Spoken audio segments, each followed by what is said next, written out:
Hi, I'm Paul Klenck, Deputy General Counsel of the Illinois Education Association. The IEA represents over 130,000 school employees throughout the state of Illinois. And I'm often asked to speak to student teachers or to groups of members regarding technology issues, because the legal department often faces cases of employees who have gotten into trouble because of misuse of computer or even home use or off-duty use of computers. This video is a short presentation of some tips of how to avoid getting in trouble. The first and most important is if your school has an acceptable use policy, which it should, and you've probably signed one, is to read that document carefully, understand the terms, and understand what is acceptable and what is unacceptable use. And if you have any questions, get clarification of that policy. Also, assume that when you are using your employer's computer equipment or internet service, that you have no privacy on that system, that anything that you access, anything that you post using that system will be accessible to your employer. A third point is protecting your image. Make sure, especially for teachers, that you maintain the same professional boundary online that you would in the classroom. If you're not going to talk to your students about the parties that you're engaged in over the weekend, don't put that on websites that are accessible to students or to parents or to others. Also, be aware of the generational difference in the use of the internet and social networking sites. Many of the supervisors and parents are not as comfortable as many younger teachers or student teachers are with posting personal information on generally accessible websites. So be aware of those generational differences and the confusions that may arise because of that. Prevention is the key. Don't put matters online that you will be concerned about or embarrassed about later. It is very difficult to get matters off of the internet once you have posted them there. Also, when you are at work, avoid going on any website that is at all questionable. There will be a record of where you have gone to, and that can come back and haunt you later. Don't assume that you can hide your identity by posting anonymously.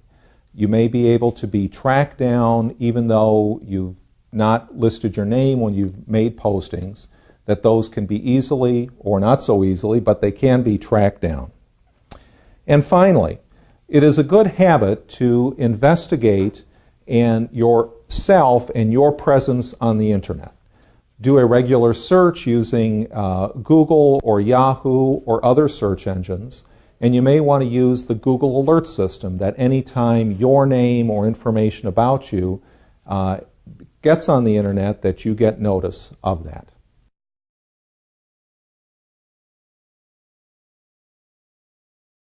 The problem with that school employees confront is that they have to be role models. And even their off-duty behavior, they can be held accountable if that behavior has a connection to their workplace or impacts their ability to perform their duties. And with the prevalence of videos and other photography, that employees can be videotaped or have their pictures taken that they're unaware of, and that those pictures are then posted, and then parents and other members of the public have access to those embarrassing situations.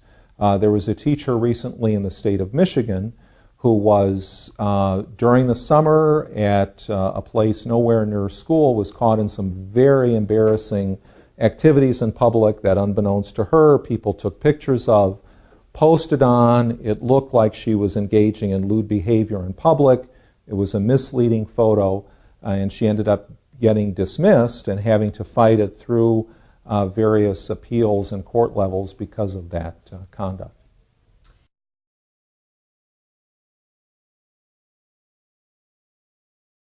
Well, for young teachers, first of all, those who are non-tenured teachers, a school district can make a decision at the end of the year not to renew that employee. And they do not have to give a reason during your first 3 years of employment. So be aware that the school is looking at a whole variety of matters to make that determination of how you fit into the school community. Tenured teachers have greater protections. There, the district has to show that there is some connection to their work regarding the behavior that they were engaged in. And then they have to show that that conduct was irremediable, that it was so damaging that the only reasonable choice is to dismiss the teacher.